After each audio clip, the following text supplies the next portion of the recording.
arqueología prehistórica, etnología y arqueología clásica en la Universidad de Marburgo, la Universidad de Colonia y la Universidad Libre de Berlín. Es licenciada en Antropología de las Américas por la Universidad Libre de Berlín, con la tesis Nombres personales y glifos relacionales de las inscripciones de Chichén Itzá, Yucatán, México. Es estudiante visitante en la Universidad de Ciencias Aplicadas de Treveris y doctorante en Antropología de las Américas, en la Universidad de Bonn. De igual forma, es redactora de la revista académica México. Desde 2014 es miembro del equipo de investigación del proyecto Base de Datos y Diccionario del Maya Clásico de la Academia de Ciencias, Humanidades y Artes de Renania del Norte.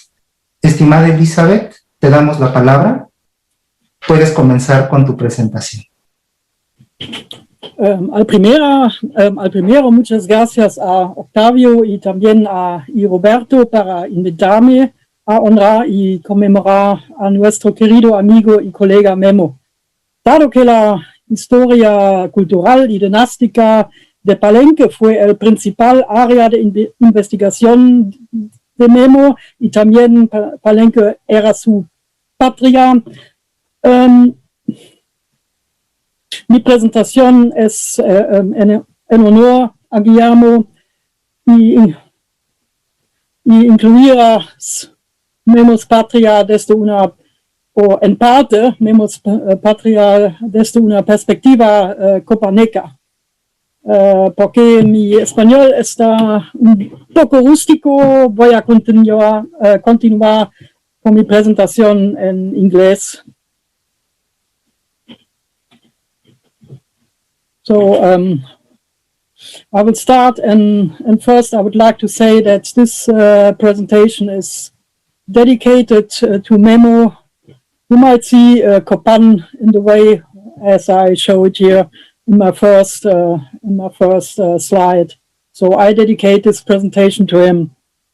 And I need to say that my presentation is still a work in progress, and I will focus on particularly on Western, Northwestern, and Northern Lowland, or Yucatecan traits in late classic Copan's architecture and sculpture, particularly from the reign of Esparza, the 16th and last more or less successful ruler of Copan. So, located in the southeast periphery of the Copan, of the Maya region and bordering the Proto-Lenca or Lenca region, Copan belongs to the best studied ancient Maya sites in terms of its material, epigraphic, iconographic, and bioarchaeological record. Research since more than a century, and particularly the past 40 years, resulted in a detailed record of Copan's development in terms of architectural and dynastic history, its interaction with the remaining Maya area and beyond. Evidence for external traits at Copan itself are already present since the middle pre-classic Olmec horizon. Pre-dynastic Copan features highland Maya traits by earthen construction and potbelly sculptures. Since the early classic, Copan's far-reaching ties to other Maya kingdoms are evident in the epigraphic and iconographic record at both Copan itself and at other sites. Stylistic traits in architecture and sculpture by imported artifacts as social currency, and finally by isotopic evidence from the skeletal remains of a great number of burials at Copan. More specifically, Copan as a classic Maya kingdom was founded by Kinich Yashkukmo from Ushwitz-A, which is probably today known today as the site of Caracol, with his arrival after he received his royal sanction at Teotihuacan, what is only attested retrospectively. Except at Copan, he is also mentioned on a calcite vessel from a burial at Caracol, also dated to 570 AD. Marrying a local woman and probably fathering the ruler too, he became the founder of Copan's dynasty. His ties to Teotihuacan became also apparent in the design of the Hunal structure, the structure of his probable throne room that later housed his tomb, as well as various ceramics from Teotihuacan that accompanied him and his wife into their tombs. The founder was also involved in the founding of Quirigua's dynasty. After the founder's death, his successors preferred Peten-style Alpen moldings and stucco panels in their constructions. Early inscriptions stated dynastic ties to the central and eastern Peten. Copan Stela 20, for example, has a reference to Rio Azul in a parentage statement. Unfortunately, we don't know who is the child that is mentioned on this fragmentary stela.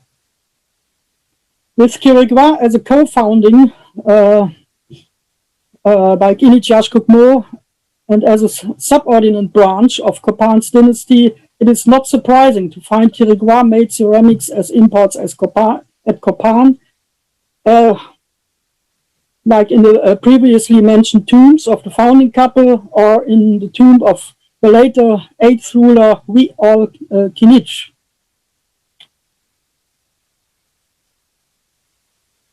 Copan's ties to the eastern Maya region in what is now Belize are also attested by a mention of ruler 7 on Caracol Stela 16 and dated to 534 AD, but also by imported ceramic vessels from various contexts at Copan and also shared sculptured types in Pusilha. At Pusilha, Quirigua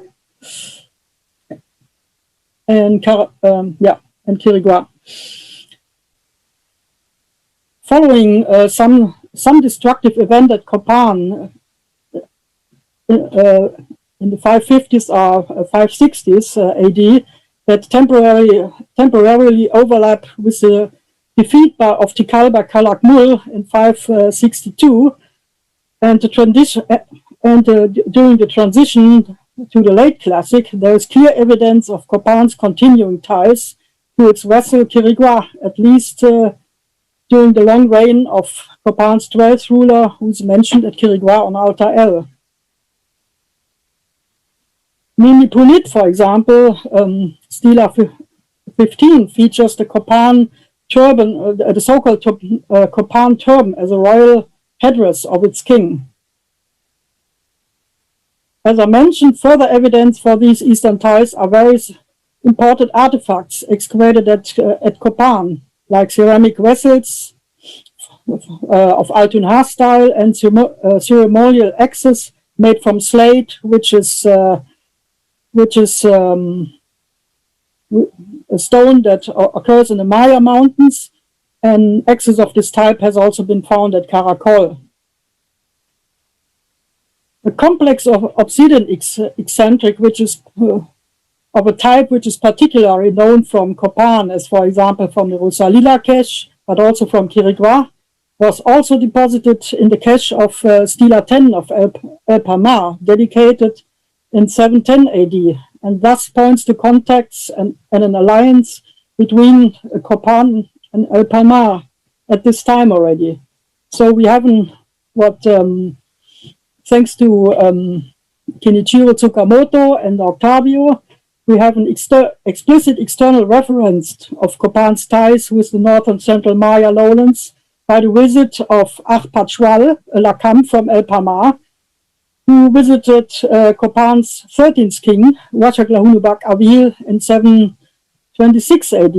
And this is recorded on a hieroglyphic stairway in Arpachwal's residential compound, the Guzman group at El Palmar. And that stairway might also have been inspired by Wachaklahunubak Avil's first version of Copan's great hieroglyphic stairway below, that was later reused or recycled in the great hieroglyphic stairway we see now.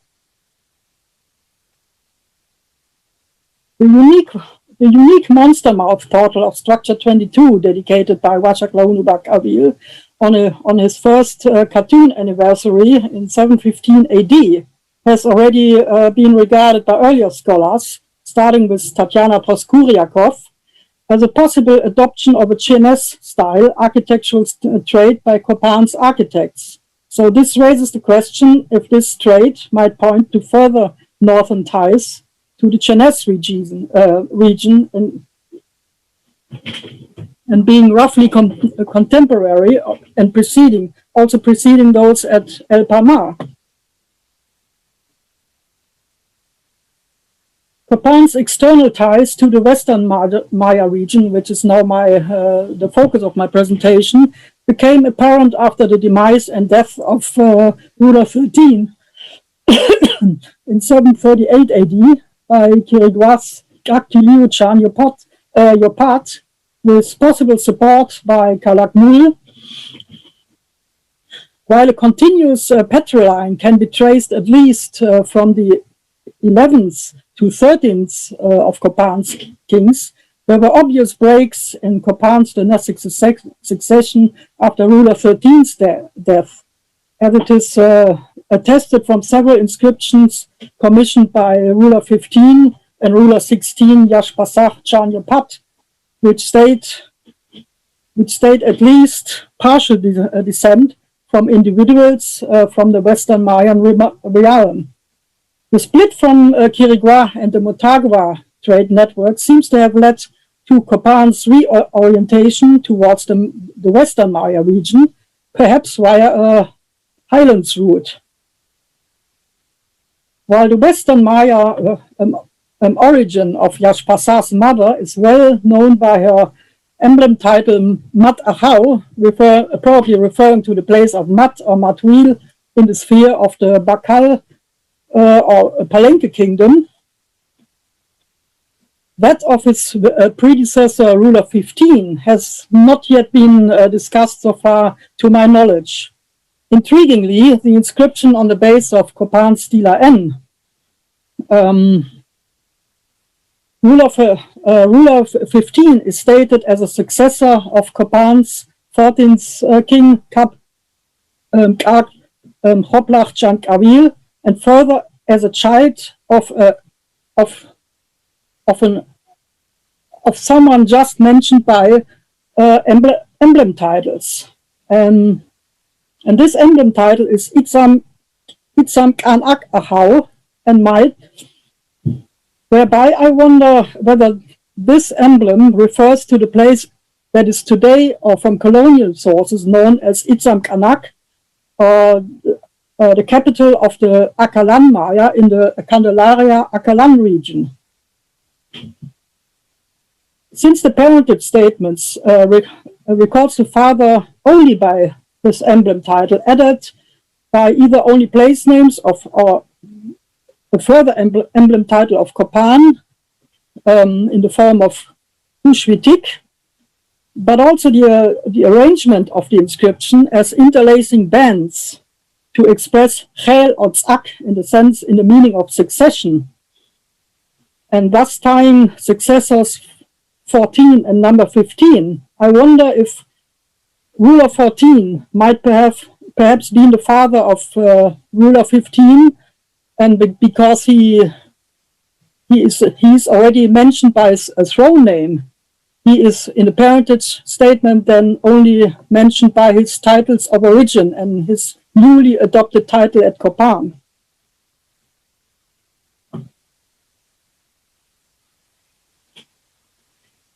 However, a closer inspection of the badly eroded parts of this inscription is necessary. So direct ties to the Akalan Maya region are of particular interest when discussing certain traits originating from the Gulf Coast, Nawat, and Maya contact zone later on in this presentation. In addition to the incorporation of various foreign traits into Copan's material record, like copying Teotihuacan style in architecture and ceramic, or patent style structures during the early Classic, the late Classic adoption of Chinese style traits, it was particularly during the reign of Yash-Pasach, and also keeping with his maternal descent, when various Western Maya traits were introduced into the rendering of Copan's architecture and sculpture. As a palenque, so like the entrance and the stairwell to the tomb of Pakal, a stairwell or the opening of a shaft or psychoduct, including a turn from north-south or top-bottom to east-west, corresponds to the alignment of the tomb itself. The same position of tomb entries can be found in the sanctuary of Temple 11, probably a psychoduct connecting to Ruler 15's tomb below, which was identified or proposed by Linda Sheely and Nikolai and so on earlier on, since that is mentioned in the damaged passage of the inscription in Temple 11. And the same pattern we also find finally in the construction of the tomb of Temple 18, which housed Yash-Pasach's tomb, but was probably already or was certainly constructed during his early construction program before his first cartoon finish, End of Reign. The astronomical implications for these alignments,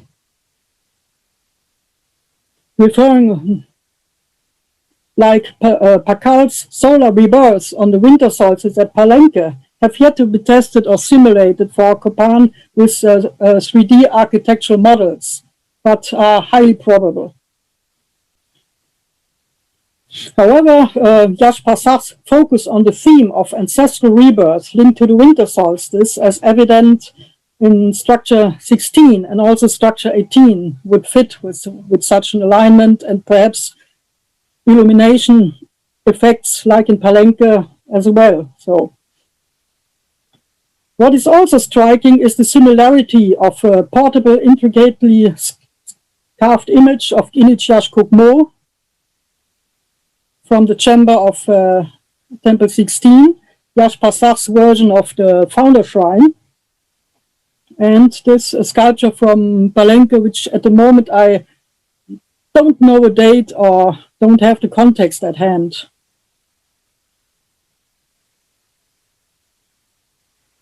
Indicative for possible direct or indirect contact and ties to even farther north into the northwestern Maya region of today's Campeche and southwestern Yucatan are various distinct traits that seem to have become already apparent during the latter part of ruler 15's reign in the inscription and imagery in the interior of structure 26.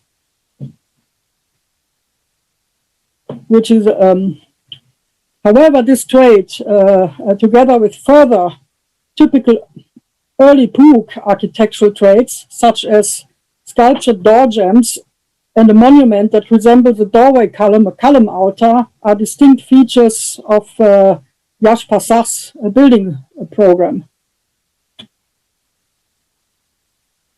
The adoption of Western and Northwestern traits during Yash-Pasach's reign also extends to certain iconographic themes, composition, and motives in the pictorial record, particularly in combination with the mentioned architectural traits, such as dancing warriors on door jambs.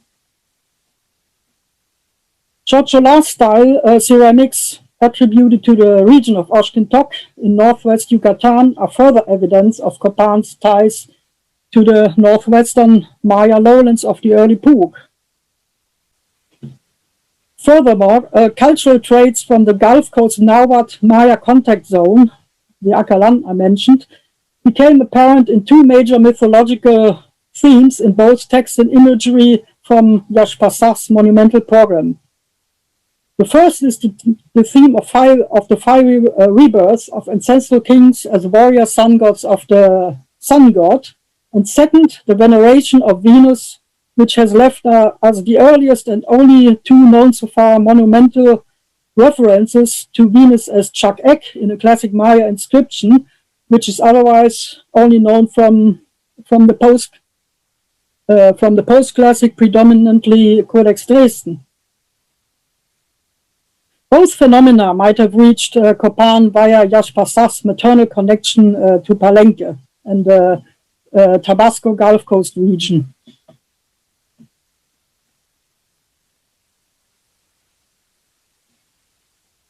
The adoption of these traits during Jaspas's reign also extends to certain iconographic themes, compositions, and motives in the pictorial record, also with these mentioned architectural traits. These traits are particularly characteristic for the Terminal Classic and migrated from the Tabasco region into the via the Usumacinta region to the Puuc region in the northwest, to northern Yucatan, as well to the southern, central, and eastern Maya lowlands, via east-west and north-south communication routes.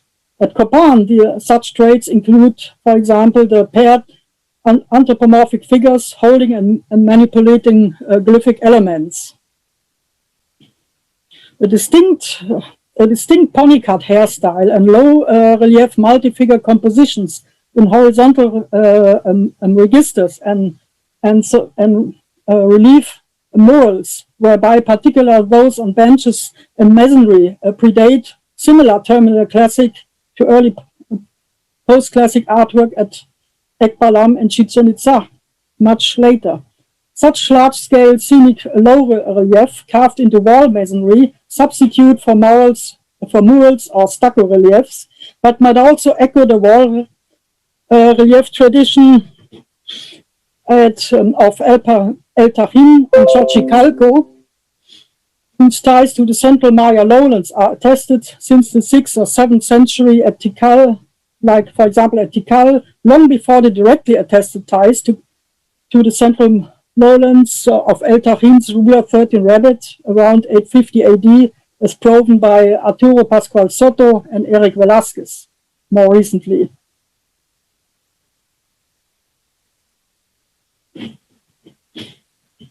In Jaspas's pictorial programs occurs another Mayanized Gulf Coast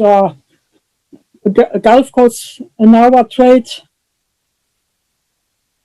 a specific warrior costume which is linked to a Venus warrior or Venus warrior carrying the sun disk in form of a mirror worn on the back, and a headdress made of tiny shell or shade platelets, and might refer also to the theme of Morningstar warriors. In addition to being part of the exchange network of pavillon molded carved ceramics, Copan has ballgame paraphernalia like achas and yokes, as well as calcite vessels as imports from that region. In addition to some characteristic Terminal Classic traits, Copan's latest known monuments, Stela 11 and Altar L, feature typical Yucatecan traits, well attested from late Classic and Terminal Classic northwestern and northern Yucatan, such as the Campeche Puuc region and Ekbalam in northern Yucatan. Besides the shortened notation of calendrical dates, as in the case of Stela 11, whose size and shape resembles early Puuc columns and columnar altars, it is particularly the name of the last failed king, Ukit Tok, obviously a Yucatec, whereby the Yucatecan term Kit, instead of the Cholan form Chit, and meaning pattern or dueño, and the possessive construction Ukit are characteristic in the onomastics of the mentioned region and well attested at, for example, Xcalonquin and Ekbalam. With respect to Copan's failed Yucatecan king Ukit Kantok, it is tempting to see local law among the 16th century local population at Copan, recorded by Diego Garcia de Palacio. And in 1576, a narrative which is about the arrival of a Yucatec lord at Copan and who returned a few years later when he left Copan depopulated and abandoned.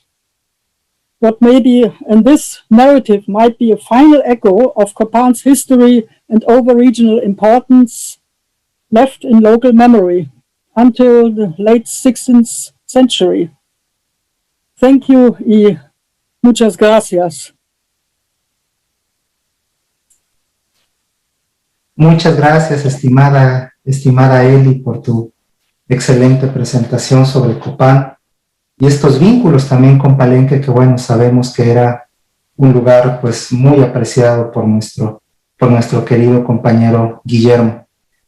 Vamos a dar la palabra ahora al siguiente ponente de esta mesa, el doctor Christian Prager. Él cursó los estudios de maestría en Antropología de las Américas, Prehistoria y Arqueología Clásica en la Universidad de Bonn. En 2013 obtuvo el doctorado en Antropología de las Américas por la Universidad de Bonn, con una investigación sobre conceptos divinos mayas en época clásica. Desde 2014 es miembro del equipo de investigación y coordinador del proyecto Base de Datos y Diccionarios del Maya Clásico de la Academia de Renania de las Ciencias y las Artes.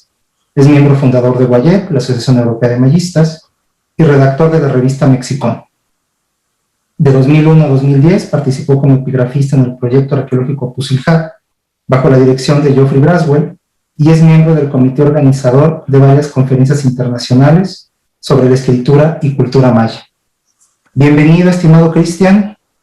Muchas gracias por estar aquí y te doy la palabra para tu presentación. Muchas gracias, Octavio. Antes de comenzar, quisiera expresar algunas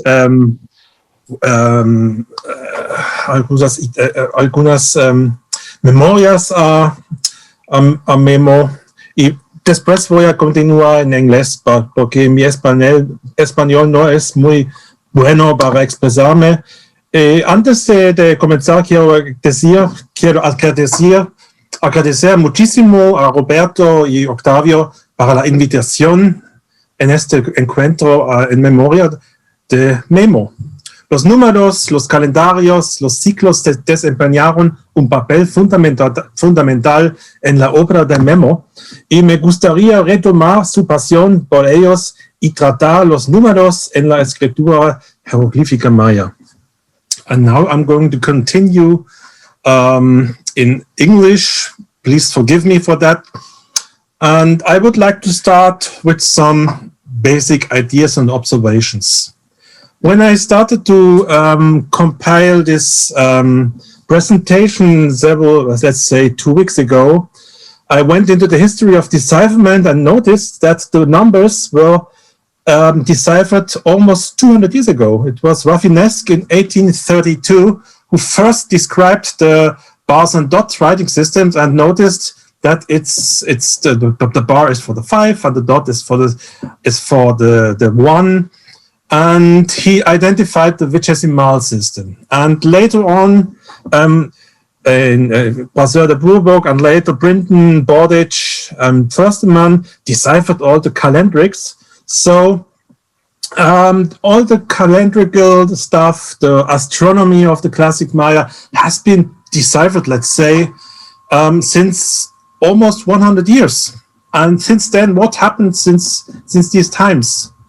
Who was working on astronomy? It was, I can say, of course, Floyd Lonsbury worked a lot on Venus and the arithmetics of mathematics of the Maya numbers. And with the beginning linguistic decipherment of the writing system, the numbers were left out, I must say. I checked the works by several people, and I found an article then by, I cited it here, I have to move, let's see, I can't read it. It's by David Stewart in 2012, in the course of his book on the 2012 event, that he retook the topic of numbers and tried to analyze them linguistically. It was several pages, and I would like to start with his observations that he made from the pure vigesimal system. So anyone who's going to learn hieroglyphs is going to learn, of course, these things that you see here. Numbers for 1 to 19 were written in most cases in a bar and dot notation from 0 to 1 to 19. Everybody knows this. And this spelling, for example, is used in the so-called dynastic count glyph, in this case the 12 Zakbul hieroglyph, saying that the king is the 12th successor of the dynastic founder. And then what happens with numbers that are higher than 20? It starts, of course, with the expression for 20 itself. And for those, we have two different signs that David has identified in his 2012 article. The one is the long-known unknown vowel k, winak sign. If you go to the literature, you will see that we have two readings for that. It's winak and winik. Both readings are being used, and we just have phonetic evidence that the sign here depicted ends in a k.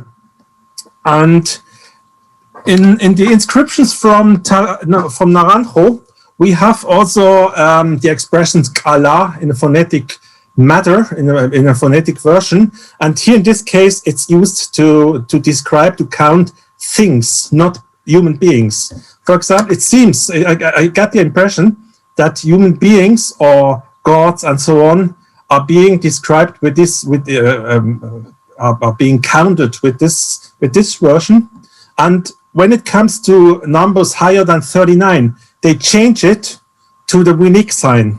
And how do we know? We know it from this example here, from the dynastic count from Arroyo de Piedra. Here, the 65th successor of the king of Dos Pilar is mentioned here, and they don't use the kal or the winak sign here. They use the winik sign. And again, from the text from Naranjo, we know that they also used for kala for things. For in this case, for example, they counted objects like feathers and jaguar skins. So things. It seems that they used two different types. Let's say two different classifiers to count things, or that they differentiated between beings and things. And this count has been used, for example, in the Dresden Codex to number the number of offerings that are given. The problem, of course, is that they use here this winik sign. You count 4 times 20 plus 16, which is 96 objects that have been given. So the main problem here is still that we don't have definite evidence if this sign is winik or winak. We don't have it. And in the Dresden Codex, we have evidence because we have phonetic complementation with the law here, that here they used kal. So what's happening here? Before going into the symbolism of numbers, I would like to put together all the linguistic evidence or the epigraphic evidence that we have for the original spelling of the names of the numbers, because we have of course the graphic version here on the left side, the bars and dot, the dot version with the human or Godhead variants that have been identified by John Goodman 130 years ago. Then later on here, Eric Thompson identified the thumb for one, for counting for one. And later they also used the knot here, hun, to designate the number 1. And here arises a problem. We know from the historical linguistics that I have to change it a bit here so I can read my slide. We know from the historical linguistics that we have two versions available for the number 1. One with the velar spirant and one with the glottal spirant. the Vela Spirant is by chance given on a pendant from Comalcalco, found 20 years, more than 20 years ago, and it's in a substitution pattern showing here T Hun Pas, and the coefficient 1 is here in this case replaced by Huni. This is a good evidence that at least at Comalcalco, let's almost say at Comalcalco, they spelled the number 1 as Hun with a long vowel. And of course, and from the text from Sakzi, this is from the Sakzi Walter Randall's panel, the Sakzi has been identified as Hun in the expression Huntan. So we definitely have 2 spelling versions for the number 1. For the number 2, Eric Both identified this, or I kind of guessed that it was someone before, that in this case here, we have the phonetic spelling Ukatal, Ukak, and here they use the fish sign here for Ka, his second arrival of the fire. And at Copan we have a good evidence that they used the word cha for the 2, because here in this expression we have U cha kappa, his second name. So we have here a Yucatec version, and we have here the Cholan version for the number 2, and we always have to decide which version are we going to take. If there's a phonetic complementation, we can either choose Cholan or Yucatec. Otherwise, if you are dealing with inscriptions from the north, we rather use the Yucatec version Ka, in this case here, or Cha in the lowland versions.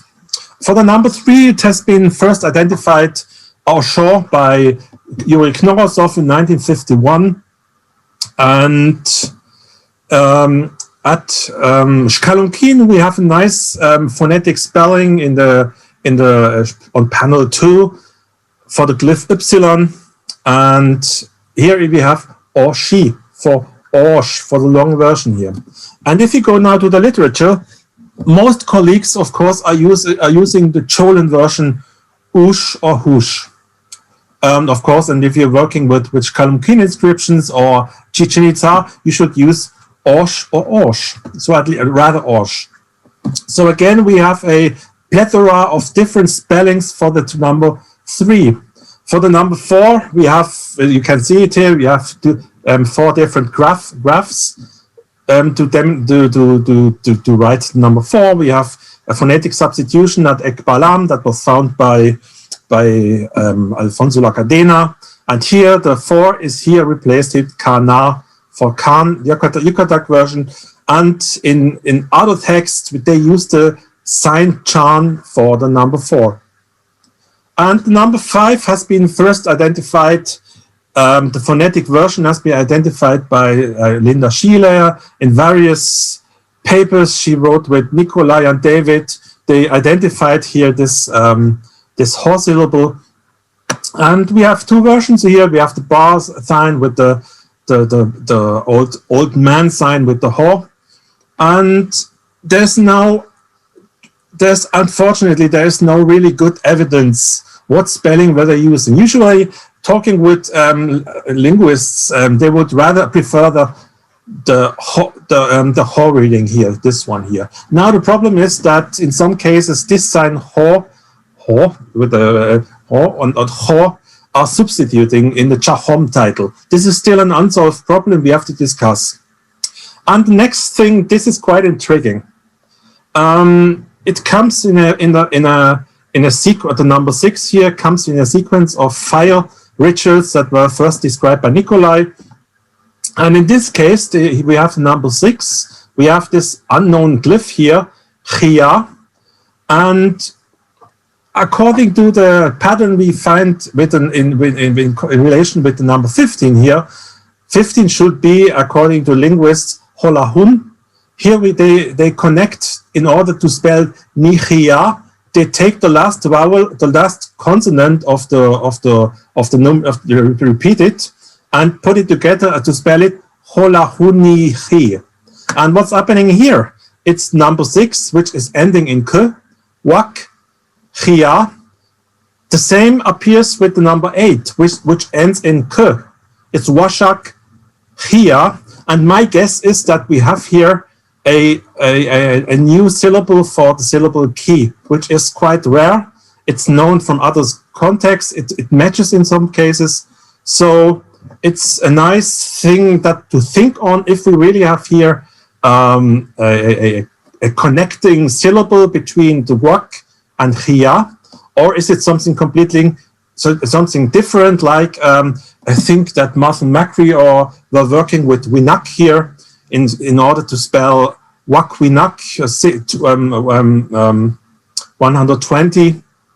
And it's the fire cycle is still a problem. The number 7 is also some of these problematic things that we find in the literature as wuk, hook, or uk. And now there's an intriguing pattern here at Tikal time before. What you see in between the dots here is a u.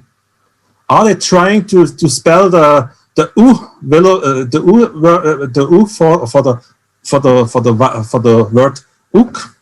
It could be. So it could be a phonetic clue that the reading is simply uk and not hook and so on. Again, we discussed already number 8. The number 9 is also problematic. Let's say if you're in the Cholan region, you would use the balloon, and in Yucatec you would use bolon, but there is no evidence for the bolon in the Yucatec region. Simply historical linguistics, but no epigraphic evidence. The only thing that hints to the balloon is here in this spelling here, like is the word for writer, achziba. It substitutes with the bar syllable that it might be introducing the bar of balloon. And same here with bolonichi, the connecting syllable with the bolonichi, but the same case as we had it here. And the number 10 is reconstructed and can be deciphered here like lahun nach from the historical linguistics. It's ending in an N. Here we have in many cases we have lahun na, but there's no phonetic substitution for lach hun na or something like that. The very famous example from number 11 is buluch. That was first identified by Yuri Knorosov, and with the new photographs of the Dresden Codex, you can clearly see here it's the bu sign. And number 12, there's a problem that we have 3 different spelling the word for 12. It could be lachka, lachchan. This is attested in Cholan languages, and that's the reason why they use this chan here. And here at Kalunkin, we have a 2, the 10, and the numeral classifier. Is it perhaps hinting to kaf lahun? We don't know. And now the epigraphic evidence for the higher numbers become sparse. These are reconstructions here. We don't have any evidence. The same with this one. We have here, for the 15, we have again the na syllable as phonetic complement to the lahun or the lach something. Wak lahun is the same. And 17 is quite intriguing. We have to test it. If this is really wuk laha, and if this is really 17 here, then we would have an evidence that lahun is there's not only one reading for the number 10, but also lach, wuklach. We need to test this. Again, for the 19, we have, for the 18, with the famous Washak Lunubach Kawir from Kopan, with the na here, phonetic complementation, the na phonetic complementation to the bars and dot spelling, which is quite nice, very early from the Marcador, and the number 19, also the same problem. Now we have several glyphs to denominate the number 0 or the nothing. The readings were gained in the past 30 years here. Nikolai worked a lot on it. He identified the substitutions. And for example, here we have evidence that all these signs are used for me and me. And a nice pattern comes from the Curvace 1440. We have a mi-he for this misspelling, and in many cases we don't have we have simply mi-li. And I'm not a linguist, but I guess that it could hint to a mihil reading originally used by the classic Maya. Now, something, and with regard to the number 20, this is quite fantastic, I must say, because we still have the different spellings used in the literature, winak, winik, and here again the key syllable, again the key syllable here, the 9 and the 10, and here in the numeration of the 28 lords that from the central pattern, washak to hun winak, maybe, and the 2 is reconstructed. It's never written, but it's reconstructed from linguistics. And here again, the example that I gave you, and now something that we cannot read. It stands for the number 20. It could be anything. We don't have anything. But now this is quite nice. This is the Scaffold Hieroglyph, which is used for the number 20 here, just in the case of captives. And you see, it's here. You have the scaffold, and you have here this captive that is being put to death. And what's happening in the Yucatec language? Tap is the word for 20, and tap is also the name for scaffold on which captives were killed. Orca donde ahorcan los malhechores. And I think this is the reading of this glyph. It has to be the reading for this glyph. It's not the glyph for Kiwik, for market. It doesn't make any sense here. So my guess is this is really the top hieroglyph we are looking for. And now the use of numbers in context. I hope I don't see some time. These are the known contexts in which so-called the ages of persons are being counted. In this case, for example, this is work by Peter Matthews in main cases, and from our late colleague Pierre Robert Collas, who put together a list of all the titles that are connected to the numbering, meaning that someone is for example, a 3 cartoon ahau, meaning that he is in the age of 40 to 60. And here there's a 3 cartoons ahal. This is quite known. This is the counting of the age, or in this count of lifetime in scores of 20. These are all the known titles that are associated with this numbering, and yeah. And of course, you see it's restricted to the numbers 1 to 6, because 7 would mean that someone has had an age of 120 or 140, which is not very likely. And they never used it for ancestors, for old ancestors. And of course, we have here count of years in office. Guido just show a very nice one. Has shown a very nice one variant from Tonina, and here this is from Yaxchilan, where they count the number of single years in the office. They just use the 5, 10, and 15 according to the period ending thing. And we have, of course, 20 and the combination of them in cartoon and years. And the dynastic count is very well known. It has been first identified by Bertolt Riese and Linda Schiele. Nikolai was working on it. And the phonetic evidence for Tzak comes from this Walter Randall stela, Tzaka.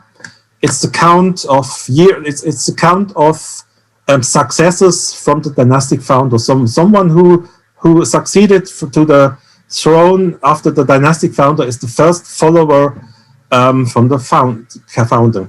And this has been described elsewhere. I don't need to talk about this. The one thing that I found in Simon's book is here that he found a new evidence for that this 9 Tzakbul or Tzakbu Ahau title could originally be spelled as Balun Tzakbu Ahau, and he translates it as many in sequences of lords. So the thing is that, of course, Bolon has also in the Yucatec languages the meaning of many things, abundant things. And there's another dynastic count they are using with the ordinal count, this suffix here, meaning that the Nachtal, he is the first follower of the dynastic founder, and they use it here in Yaxchilan, they use it in Tikal. At Tikal, they have a specific count, dynastic count, which we don't well understand, but it's worth to take a look at it. Of course, we have the count of possessions, captives. These are well known Dave Stewart deciphered this hieroglyph. All the drawings are from his article, and they used. And the interesting thing is they used all the numbers from 1 to 20, but not. We don't have. At least I don't know counts of 22 captives or 23 captives. They stop it with the top sign here. And the count of possessions, immobile things, I call it. This is a quite. It's a problematic category. I can show you why. Okay, we have the title here. He who is possessing 5 pyramids, or we also could see it is a 5-story pyramid. We don't know. So he is here in this case the king of Palenque is calling him is being called he of the 5 pyramids. There's another problematic title on the hieroglyphic stairway from Palenque, which might be read as Hormuz, according to Yuri. And we have the problematic geographic title here. I'm not sure if this is really a possession. We have a possession here, he of the 5 stones, someone who has erected 5 stones of the 5 period endings, 5, 10, 15, or something like that. We have this counted Habtal or the Hablat. There's really no good evidence that we have how to read it. And maybe it refers to bridges that are over the river. We don't know exactly, because in both cases this is from Sebal and this is from another neighboring site from El Caribe, also at the Usumacinta. And it could be that they are counting bridges here. And the famous one here of the 5 god places at Tonina. And here's some problematic dynastic counts. Maybe they're counting a sequence of dynasties. We don't well understand it. We have here the second Joachim or Jon. Nikolai is suggesting for family or dynasty. He is from, let's say, from the second dynasty, and this could be from El Palmar. Maybe I think Octavio knows more about it. So saying he is the 6th in the dynastic sequence. And so on. He also on this here from Ishtutz, the altar here, and so on. We have some some titles we don't understand from Palenque. Memo would have explained it, and we have here some really badly understood titles. And of course, measuring size is also possible with numbers. Here, the famous. The handspan in order to measure the size of a ball game ball, rubber ball. It just has been nicely shown by our former colleague, Markus Eberl and Victoria Bricker. And so they were measuring the sizes of balls, of rubber balls they were playing, in which they were playing. And now comes and there are some numerals are really used also in connection with geopolitical units. We call it like this. We have several of them. We have the undeciphered 541, 501, 544 hieroglyph. We can read it. It's still a problem. There are many decipherments have been proposed for this, and they were count from the number 3 to 8. I recently found number 10, which I didn't include in here. We have here the counting of provinces. The province for Chanpet, Hopet, Washakpet. I'm sure there are more. And the famous Zuk hieroglyph, first identified by Linda and Nikolai. They were counting provinces like they first identified by Dmitry Belyaev and later by Alexandru Tokovinine. You see here the distribution of they were most likely areas that were denominated with 6 partition, 7 partition, 8 partition, 13 partition, and of course not more. They are not more than 13. There is a count of earths, 5 earths, 7 earths, 9 earths, 13 earths, and I guess this is the final. So there's kind of numeral symbolism that stops with the 13. And there's a new one which has not been discussed so far. It's the Pak and 12 Pak, or the reverse. We still have to work on that. And of course, there are higher units. Here, the 28th is used here for the 28th province here in the Tikal very early. That most likely was brought from Teotihuacan to the Maya area. And why do we know these are not simply toponyms, but people behind these toponyms? We know it from the inscriptions here from Naranjo, where the dancing of a local king is being observed, or has been not observed, has been let's say observed by 7 Zug, 13 Zug, by 5 undeciphered, and here the emblem glyph of Naranjo. So we know it definitely. These are not things that are being shown here. They must refer to nobles from that areas. And the thing is, of course, the next step I want to show you, I'm almost finished, is here the distribution of numbers in toponyms, which is quite nice because you see not any toponym is combined with the number 1 or 2. I haven't found any toponym that is connected with the number 1 and 2. Many are connected with the number 3, like can a bit enlarge it. From Copan, we have Caracol, the famous Ustetun from Calakmul. We have here a toponym near Canquen, Rio Azul, maybe the three bridge lord, and he from Tortuguero, and so on. You see, these are most things from the nature, or at least things that are architectural elements. In this case here, it's a three victory ball court. It's a 3 rat. It's a 3 stone, which I cannot read with a na.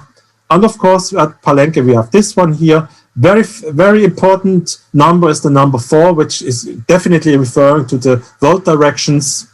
You see, I just had to stop the counting of all the examples because I had no space. The number 5 for central places, as Eli would explain it. So here we have burial places. We have the central places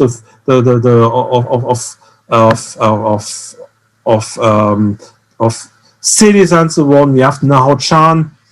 And we have quite a lot of them. And a great bunch of numbers places are associated with the number 6, 7. There is no place with the number 8, and it stops with the 10.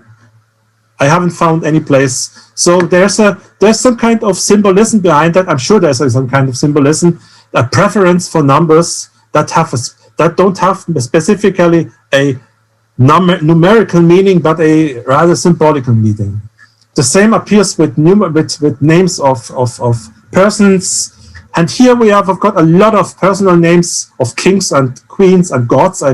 These are all just from for example, the Yashchit Hunwitz, Nochchan or Nachchan.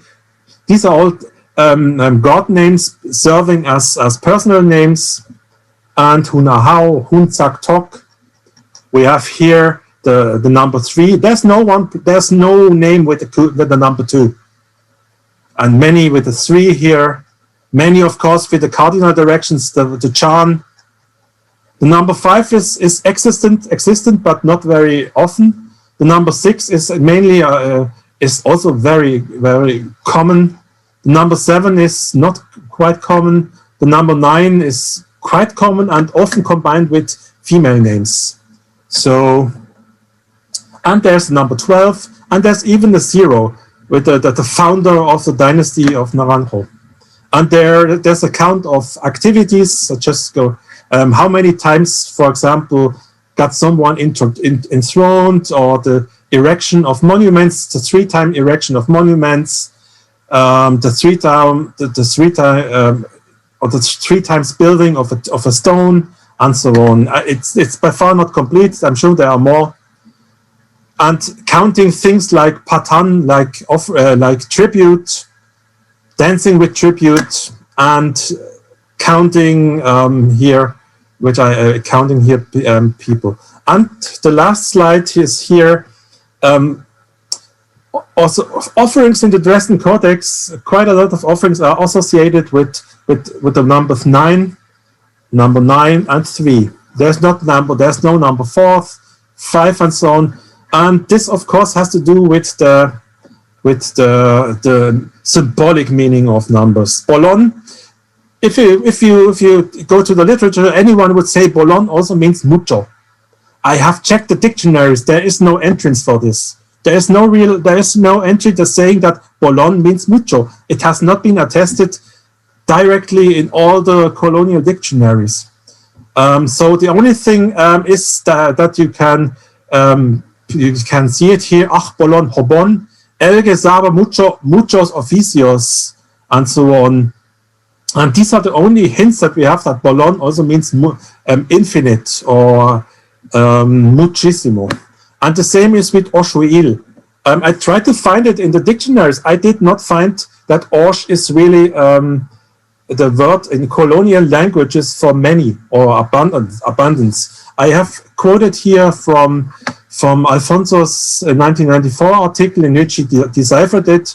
So it still needs to be found in the literature. Maybe in modern Maya languages it's existent. So this is a basic. This is some kind of a very work in progress. We can talk about this in the future and to enlarge this. And I would suggest that we could talk in our regular meetings that we have between Mexico and Bonn about these kind of things that were not in the focus of the past 20, 30, 40 years. So I'm stopping here, and thank you very much for giving me the opportunity to talk about this. Muchas gracias, Cristian. Muy interesante tu ponencia. La relación de los números con nombres de deidades, con estas cuestiones territoriales también, las diferentes particiones. Muy interesante, y nos damos cuenta de cómo en los números todavía hay mucha información. Ahorita están muy en boga las cuestiones gramaticales, lingüísticas, en declinaciones verbales, en muchas otras cuestiones de sintaxis de los jeroglíficos mayas, pero los números, sin duda, uno piensa que, bueno, todo está dicho, pero la verdad es que con tu trabajo nos dejas ver que tenemos todavía pues mucha información que podemos obtener sobre el estudio de los inocentes números mayas, ¿no? Cristian, muchas gracias, de verdad. Muchas gracias por la presentación. Sí, gracias. Y vamos a dar ahora la palabra a nuestro último ponente, el doctor Nikolai Grube, conocido de todos ustedes, de todos nosotros. Aún así voy a leer una breve semblanza curricular del doctor Grube. Desde 2004 enseña antropología americana en la cátedra de la Universidad de Bonn en Alemania. Recibió su maestría y doctorado en antropología de las Américas en la Universidad de Hamburgo. Entre 1997 y 1999 dictó cursos en el Departamento de Antropología de la Universidad de Friburgo y en el Instituto de Arqueología de Leiden, en Holanda. De 2000 a 2004 fue el primer titular de la cátedra Linda Schill en la Universidad de Texas en Austin. Se dedica actualmente a la epigrafía y arqueología mayas y actualmente es director del proyecto Base de Datos de Textos y Diccionario Maya Clásico en la Universidad de Bonn. Nikolai, todo un gusto tenerte aquí. Te doy ahora la palabra para que puedas pues, comenzar con tu participación. Sí, muchas gracias, Octavio, y gracias por la amable invitación. Por un lado, es un gran gusto hablar aquí con ustedes, con todos mis amigos. Por el otro lado, es un asunto triste, la pérdida de un gran amigo y un colega, un amigo que yo he conocido desde, yo estaba pensando desde cuando conocí a Memo y no lo puedo decir. Yo creo que ahí en los últimos años del milenio pasado, ¿no? Ahí por 1990 y pico, 95, 98, ¿no? Casi son 25 años de conocer Memo, de encontrar Memo en congresos, en simposios, compartir cervezas, aventuras nocturnas, aventuras diarias, discusiones, invitaciones. Bueno, voy a comenzar aquí con una presentación. Bueno, espero que la puedan ver. Ya la podemos visualizar, Nikolai, sí. Bueno, voy a entrar al modo de presentación.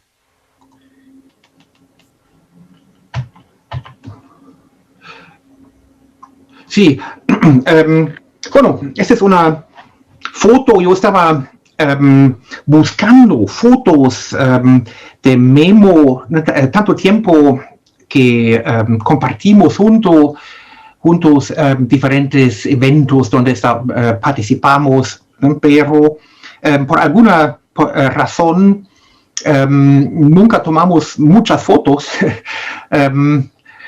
Por eso muestro esta foto aquí de una de las visitas de Guillermo, en este caso con Sara, aquí en Bonn. Este fue en 2018, cuando Memo y Sara fueron invitados por el proyecto de diccionario, y ellos estaban aquí, creo, casi un mes, no me acuerdo muy bien cuántos días eran.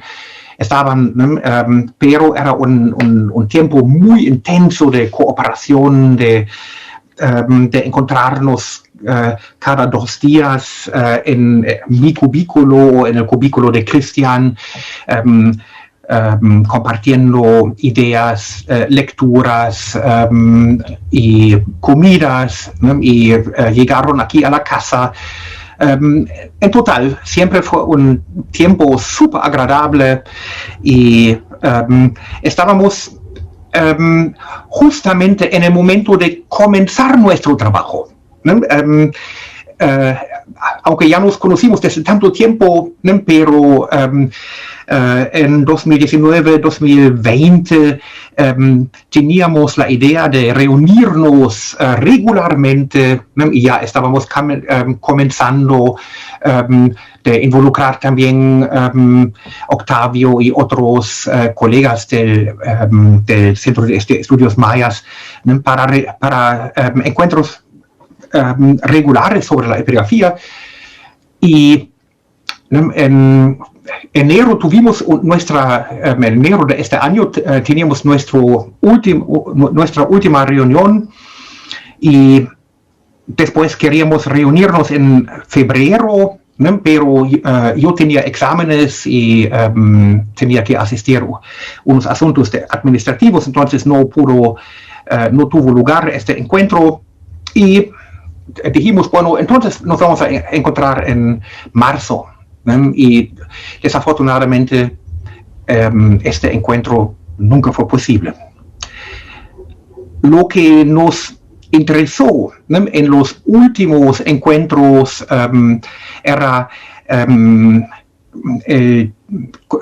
fueron conceptos de tiempo maya, una paciencia una pasión de Memo, además de sus contribuciones sobre Palenque, la historia dinástica de diferentes sitios de Chiapas y Tabasco, y también sobre sus lecturas de logogramas, su interés en etnohistoria, un interés particular de Memo, como ya dijo Christian, era el tiempo, cronología, tiempo, y nosotros dijimos, bueno, vamos a reunirnos a estudiar los textos que hablan de tiempo profundo, deep time. Y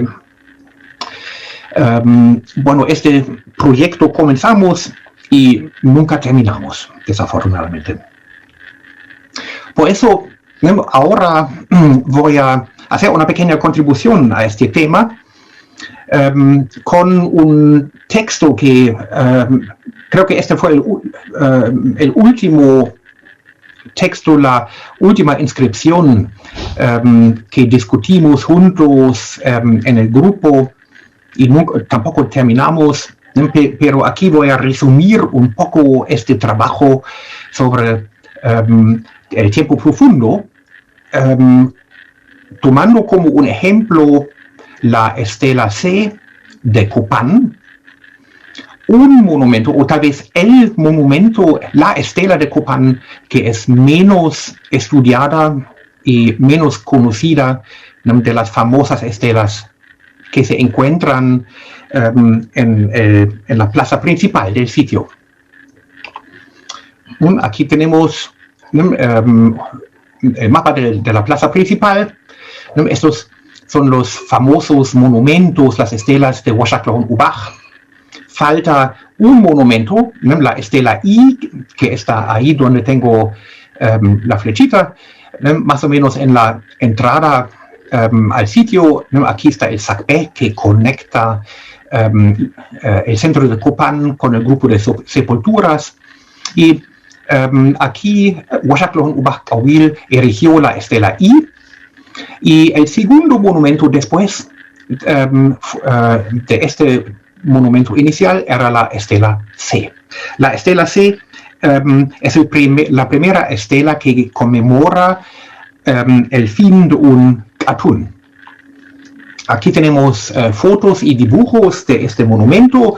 La estela C es uno de los pocos monumentos de Copán que en sus dos rostros principales muestra una representación figurativa.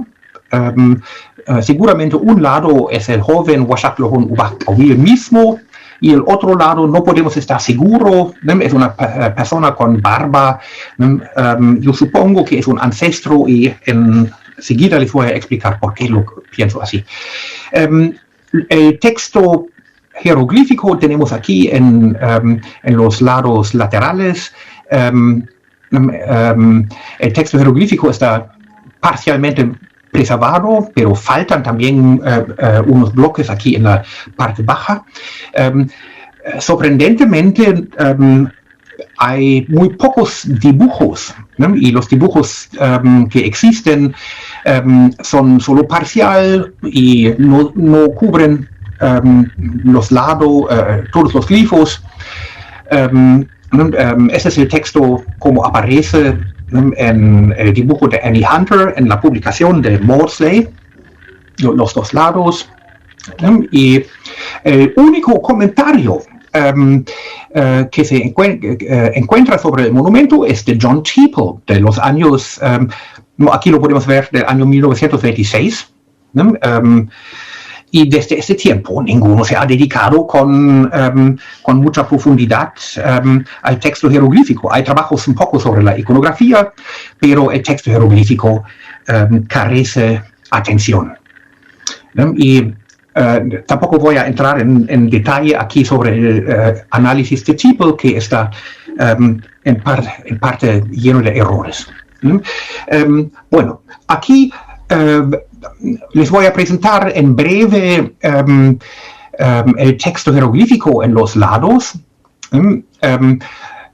Y se sabe que el monumento fue erigido, la estela fue erigida en 1400 en la cronología maya, o sea, el año 711, el día 6 Ajao, lo podemos ver aquí, 13 Muan. Y el texto que sigue es más o menos una fórmula estandarizada. Se habla de erigir un monumento, y lo que sigue aquí es el nombre del monumento, el nombre de la estela C. Ukaba es el nombre del Lakamtun, de la estela. Y aquí sigue un glifo que, bueno, es un título tal vez de Ubach. Y los siguientes glifos desafortunadamente están quebrados. Pero este nos confirma la fecha de la dedicación de la estela. Bueno, encima de este texto de dedicación tenemos un largo número de distancia. Y este es porque este monumento es interesante para esta discusión sobre el tiempo profundo. Y hasta ahora estas fechas nunca han sido analizadas. No hay ni un análisis de las fechas de este monumento. Bueno, el número de distancia consta de 11 bactun, 14 catun, 5 tun, 1 winal y 0 kin. Este número de distancia obviamente nos lleva a una fecha anterior a la presente creación, anterior a 4 Nosotros podemos calcular el número de días que están adentro de este número de distancia y resulta que son 1.686.620 días. Y este número corresponde exactamente a 6.487 ciclos de Olguín, de 260 días. O sea, la fecha de la dedicación del monumento era una fecha 6 ahau. Esta fecha, este número de distancia, tiene que conectar con otra fecha 6 ahau. Eso está por seguro. Y también podemos calcular por medio del número de distancia el hab, la fecha en el hab, porque este número de días corresponde a 4.620 ciclos de hab, de 365 días, y queda un resto de 300 días. O sea, si el número de distancia se cuenta de la fecha de dedicación, nos lleva a un día 6 ahau 18 kayab. Y esta es exactamente la fecha. Aquí tenemos en la parte baja la fecha de la dedicación y arriba tenemos la fecha 6 ahau 18 kayab, que se repite 2 veces aquí arriba y aquí abajo. ¿Qué ocurrió en esta fecha? Bueno, según el texto, se trata de un evento antes de la creación, y era una dedicación de una piedra, un kaltun, una presentación o un amarrar de la piedra, y la dedicación de un monumento, y el personaje que dedicó la piedra en este tiempo remoto era un ser un sobrenatural, tal vez una serpiente acuática. Este glifo que tenemos aquí repite en muchos monumentos de diferentes sitios de las tierras bajas y se conoce como el nombre de una serpiente acuática, un ser mitológico. Este ser mitológico entonces dedica una piedra en esta fecha. Bueno, encima de este también tenemos un número de distancia. Tenemos un glifo, un solo glifo, y yo les voy a enseñar porque yo creo que este debe ser un número de distancia y no es porque aparece aislado, no hay otro glifo enfrente que dice que es el fin o la terminación de un ciclo. Aquí solo tenemos un ciclo y este ciclo son 13 y ese es el glifo para el kalaptun. Un kalaptun es una entidad de tiempo de 56 1.600.000 días. Aquí falta un cero. Y 13 veces este ciclo nos da 748.800.000 días. O sea, si lo dividimos por 260, también resulta que no queda un resto, que ese es un número que podemos dividir sin resto. Son 2 millones y pico de ciclos de 260. Esta fecha, este número de distancia tiene que conectar con la fecha 6 ajao. Y tenemos aquí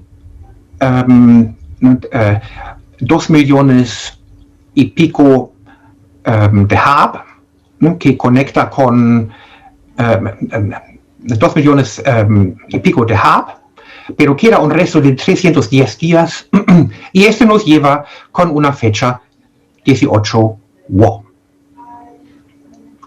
Bueno, yo estoy casi seguro que esta fecha se encontraba aquí en la parte baja del monumento, que ahora está del otro lado, que desafortunadamente ahora está destruido.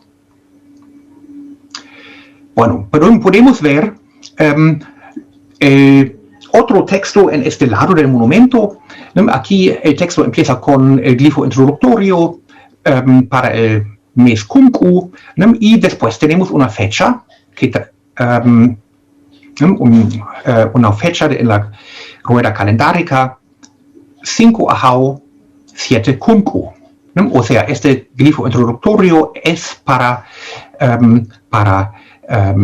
conectar con esta fecha.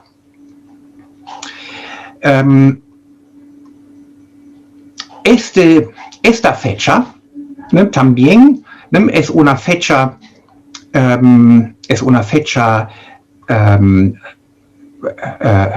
antes de la creación, una fecha en tiempo profundo, introducida también con el glifo de 13 Kalaptun.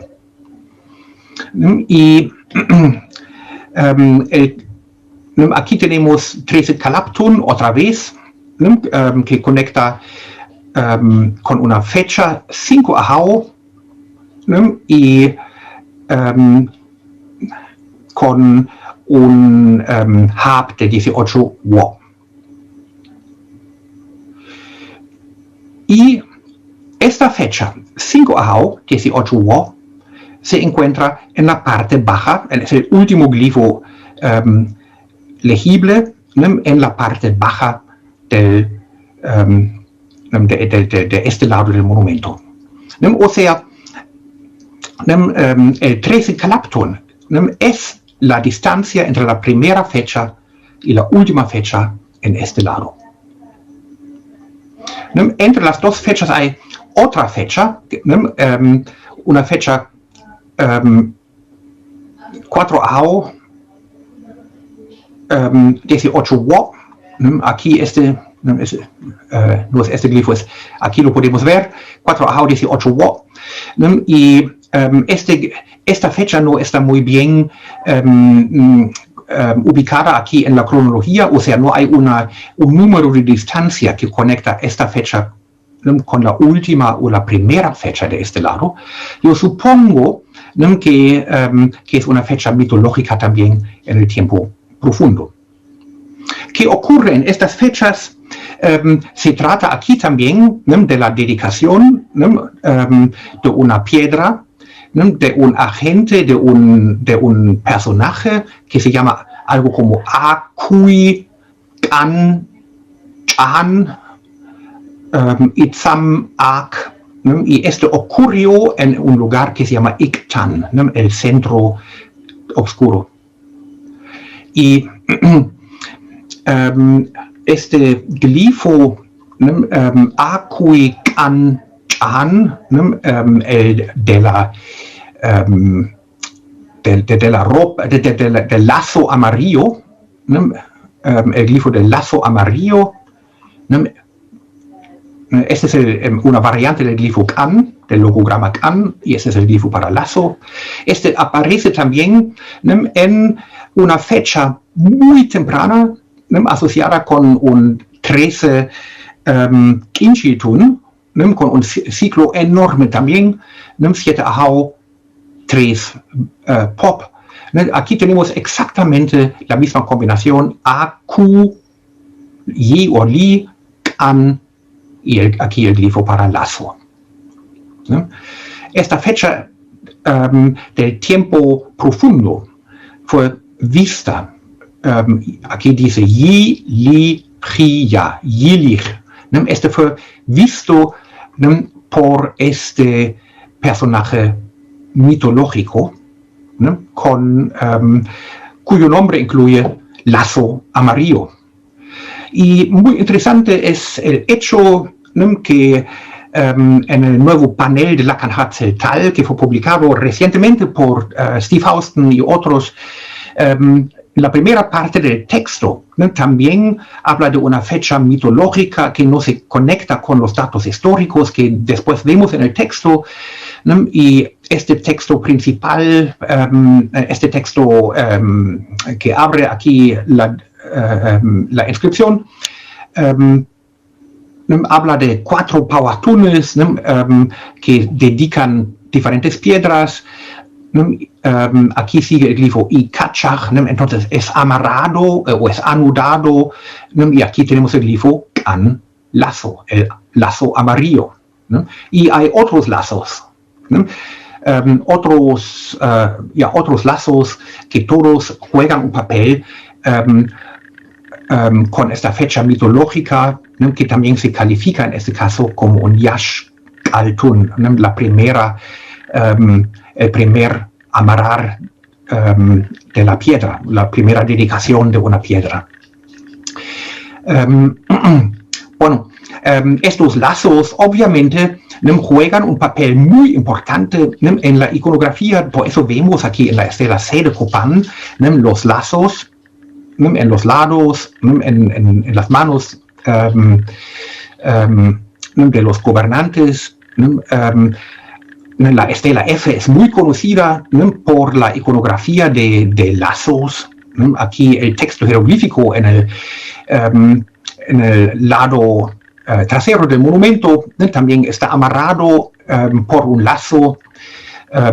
Es un texto anudado, un texto amarrado.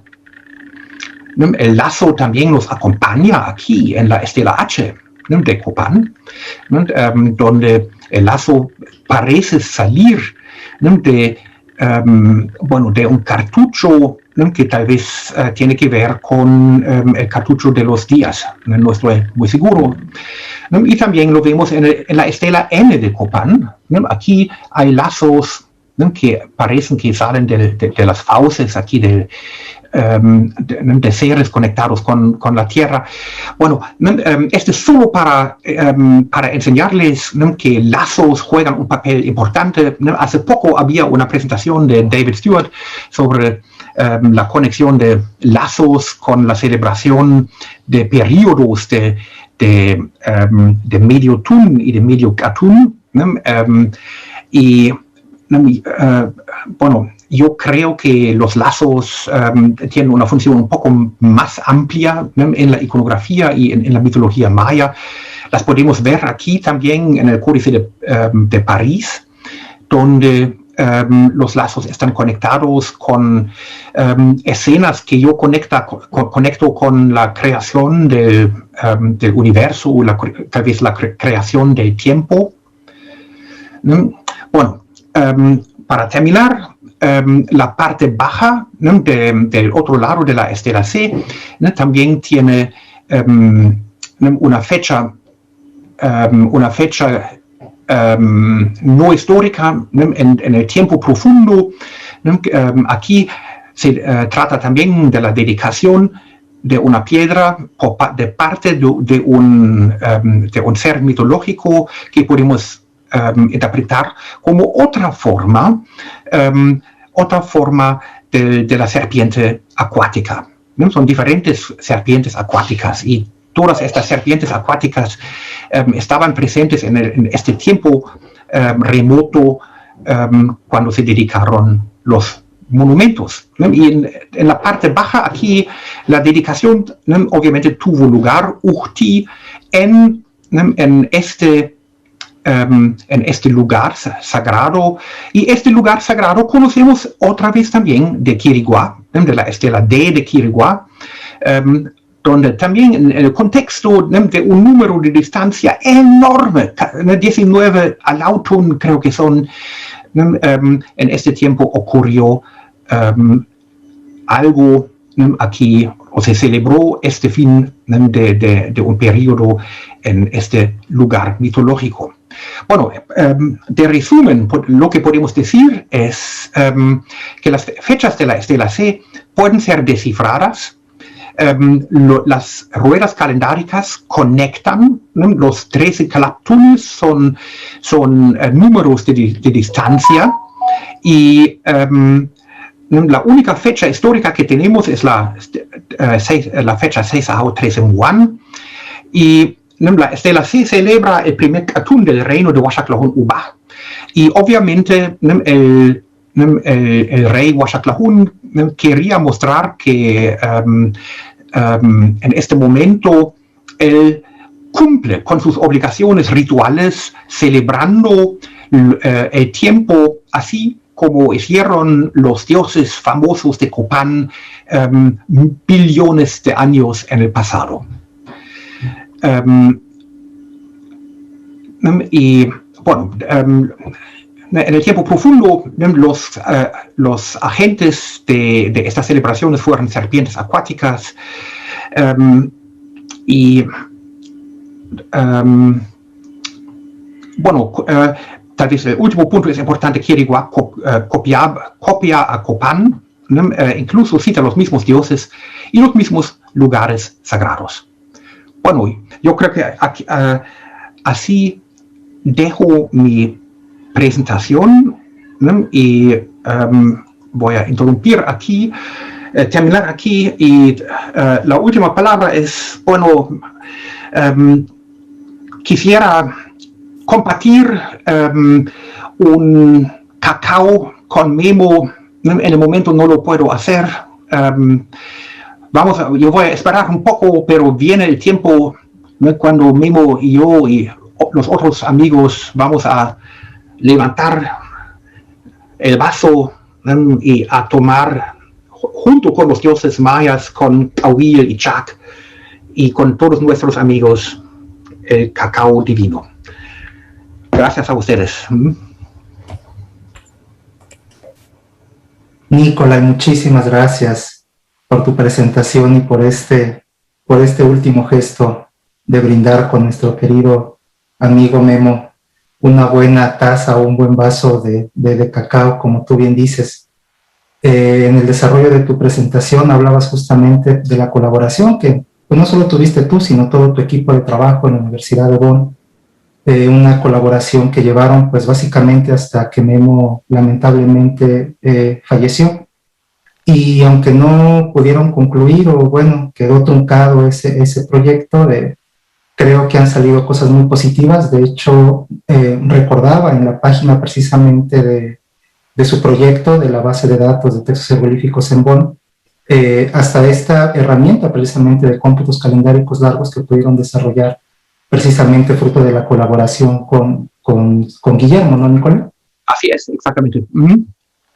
Sí, es algo realmente que bueno, que era ese trabajo y bueno, obviamente ese recuerdo.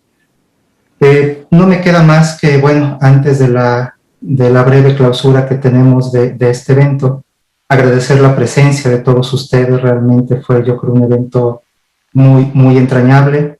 En esta ocasión, aunque el doctor Roberto Romero y un servidor servimos de moderadores y de organizadores de este evento, pues realmente las estrellas y los que hicieron muy, muy entrañable estas conferencias fueron todos ustedes, de verdad. Les agradecemos mucho el haber tomado parte de su tiempo, el haber brindado estas visiones de Memo. Finalmente ustedes nos brindaron pues diferentes ventanas a la vida y obra de Guillermo, vivencias que todos tuvieron. bien dicen que hay tantas personas como gente las recuerda, ¿no? Cada uno se queda con un pedazo de la persona, y en este caso pues tuvimos un mosaico de verdad muy, muy rico de vivencias, también de la obra que deja Memo, que es y seguirá siendo vigente por muchos años. Guillermo fue un hombre que deja un legado intelectual muy, muy importante, y creo que a lo largo de las presentaciones se vio cómo ese legado tocó diferentes investigaciones de todos ustedes, diferentes facetas de su trabajo académico, pero sobre todo creo que también nos dimos cuenta del cariño y de la estima que le teníamos a Memo como persona, y no solo como un intelectual de los estudios mayas.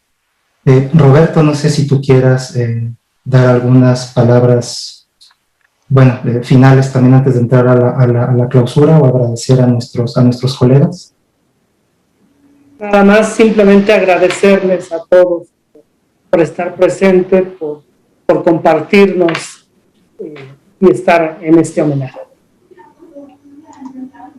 Si vamos ahora entonces a la clausura formal de este evento, hemos preparado una pequeña presentación de PowerPoint que voy a compartir ahorita con ustedes. Y bueno, compartir también algunas breves palabras de un texto que redacté en memoria de Guillermo para la revista de nuestro centro, del Centro de Estudios Mayas, que me gustaría compartir con todos ustedes, pues, para dar, digamos, este cierre o clausura al evento. Únicamente les pediría que cerraran sus micrófonos. Si tienen la cámara encendida no hay ningún problema. Voy entonces a comenzar, bueno, con la clausura del evento para poder dar este cierre.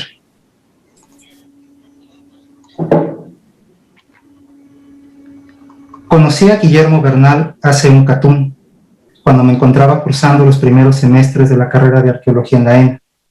Recuerdo gratamente las largas conversaciones que teníamos junto con Eric Velázquez en la cafetería de la escuela o en algún pequeño restaurante del centro histórico, donde las horas transcurrían hablando de textos jeroglíficos y asentamientos mayas.